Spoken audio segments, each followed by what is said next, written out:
Hello and welcome back to Rage Gaming and more Monster Hunter Wilds talk. Today we have something pretty special for you though, the crit draw longsword and a build to maximize it. But why critical draw as a build? Well, hilariously, the output is higher than the best build we presented last week. This is thanks to the massive potential of 100% affinity with minimal commitment, which lets you really focus on raising the raw of the build instead, though the monkey paw curls in exchange. The big issue here is that it requires a very specific playstyle that will interrupt you simply crimson / comboing the monster for max DPS, which is really the most efficient thing you can do in Wild's longsword. So while it's actually got more effective raw than that build, it has a heavy focus on specifically special sheath countering and that gameplay. Realistically, applying that better output will require a lot more mechanical gameplay, interrupting your max DPS option. It's nowhere near as smooth or as effective technically then with that in mind, but it does let us lean into a really effective counter-focused playstyle with a more classic longsword feel to it. So the build is not only very effective and has its arguments, but mainly this is something fun and different compared to Wild longsword meta right now. As always though, I need to credit Josh for this, especially this because he's the reason we gave it a try in the first place. So Josh came up with this build, did the math to back it up, and gave it to me to test and make work. So full credit to Josh aka Rage for this one. I'm just presenting it. Let's start by talking about critical draw. As you can see, level 3 provides 100% affinity when performing draw attacks, and the longsword is particularly special for this. So as you see as I unsheath and do an attack, we trigger it. At the top left you have that little buff for 3 seconds and it's gone.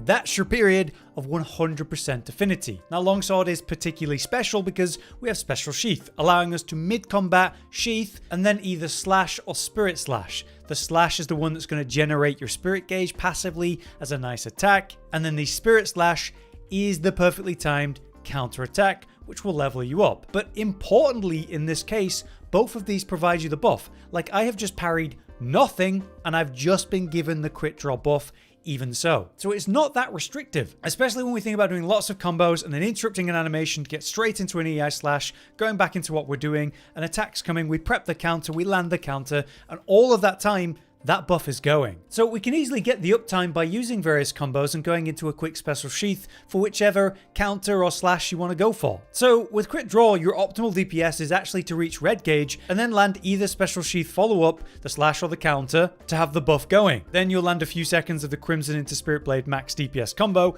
interrupt that with a fast special sheath slash now and then, back into the crimson combo. However, as you can see, it's technically possible for us to special sheath and then combo that into a spirit thrust for a juiced up Helm breaker. It doesn't quite last into the spirit release, but it does encourage that playstyle as well. So yes, this is more about playing classic longsword, which focuses way more on counters and playing around the monster, instead of maintaining as much uptime on the crimson combo, specifically staying in red as long as possible. And yeah, this really let us change the build up around that affinity coming from crit draw. You know, even with just 20% critical draw uptime throughout the fight, the output technically beats out the normal set by 8 effective raw. You just need basically perfect gameplay to maintain the buff and maximize its effect. So the reality is definitely different considering the periods you're interrupting your DPS to maintain the buff and prep the next buff, instead of just simply applying the insane crimson combo. But it is competitive in its own right. How often can you try to proc critical draw then? Like I said, it's as much as you can without overly forcing it. You just use the special sheath often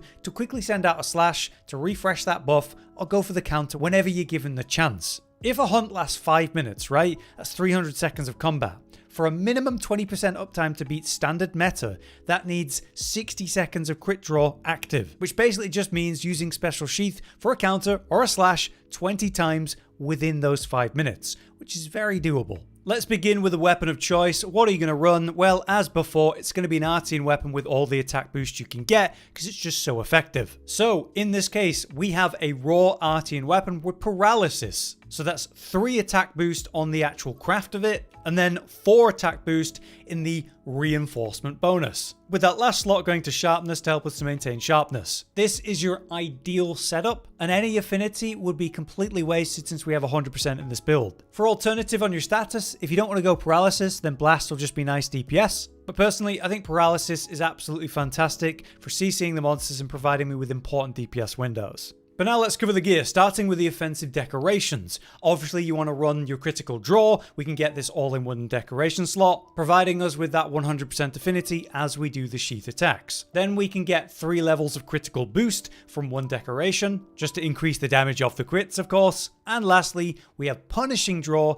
and handicraft here. Punishing draw is a really cool skill. Adds a stun effect to draw attacks and slightly increases attack power. At level 3, you're gaining 7 extra attack to those attacks, but it's the stun damage that's really relevant here. You do this at the head, and you are going to get those stuns, like you're dealing blunt damage or something. It's a pretty cool aspect of the setup, but one that leans more into fun and the theme than actual best use. The sad part of this is the best we can really get here is 3 levels of punishing draw and 1 level for handicraft, as you can see. So this means you are having to use your whetstone throughout the hunt, which is a DPS loss.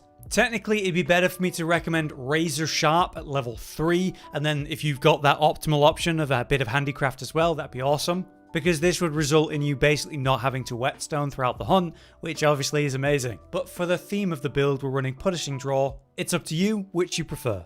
And now we have the equipment to look at. This achieves 5 Adrenaline Rush, 3 Constitution. You got the evade window there just as a perk. Obviously Counter Strike, Antivirus, Quick Sheath. We've got that tiny bit of Agitator and Burst, and around a bit of Flinch Free. To achieve this, we've got Zuwu Helm in beta, and then 4 Piece of Gore in beta. With this, we've got the counter-attack decoration, or charm rather, because this provides you those 2 levels of Adrenaline Rush that we need to cap off the build. Obviously, I recommend you run Corrupted Mantle, we're still using the Crimson combo after all. To achieve this skill list then, these are the decorations that I'm running. Pause the video here if you need to take a look. But there's a couple skills that I like to explain how you get the use out of them, just some things to be aware of. There's 2 skills that I just want to highlight their relevance for this build. Firstly, we have Counter Strike, which, as I've explained before, this works on your hyper armor of the Spirit Release Slash after you've landed your Helm Breaker. So if you take a hit while that armor is going, you'll be protected and still trigger Counter Strike. Technically, you can trigger this on the very end of the animation of Spirit Thrust,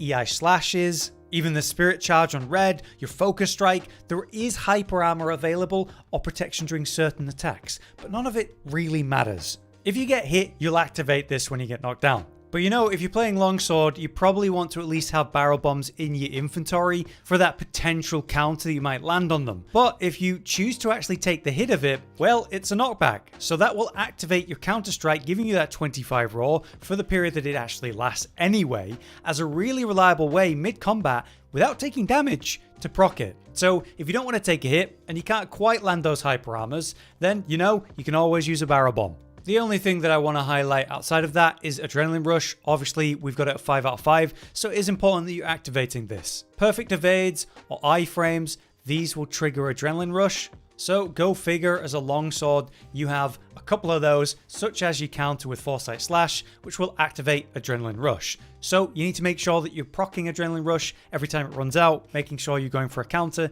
and getting it back up. So kind of normal gameplay for longsword. But now it's time to talk maths, just to run through the math that Josh has done for us to compare the sets and how this really impacts things. So the effective raw of this build when you're not using the critical draw at all is 444, which is definitely lower than, say, the meta set we talked about last time, which had 464. That's because if you're not using the critical draw at all, you have 225 base raw, we're getting 30 from Adrenaline 5, 25 from the Counter Strike, and 8 from Burst level 1, as well as that 50% uptime from the 1 level of Agitator and the 4 piece of Gore. So, you know, we're getting a lot of raw just from the set here. Bring us 305 there. That's modified by 32% because of our white sharpness. And then we'll have an effective 30% affinity with our 3 crit boost, bringing us up to 444, like I said. Now, with crit draw, if you imagine crit draw was always available, the number is way higher. So in the fantasy world where crit draw is always active for every attack that we're doing, that's all of the raw increases we just talked about. So 305 raw, the white sharpness, so 403, but now 100% affinity with the 3 crit boost. So that's a 34% damage increase on all of our damage. So we multiply that on the 403, and that brings us to 540 effective raw. If again, you're in a fantasy world where you've got that crit draw going the whole time and it's not interrupting you at all, like the smoothest gameplay possible.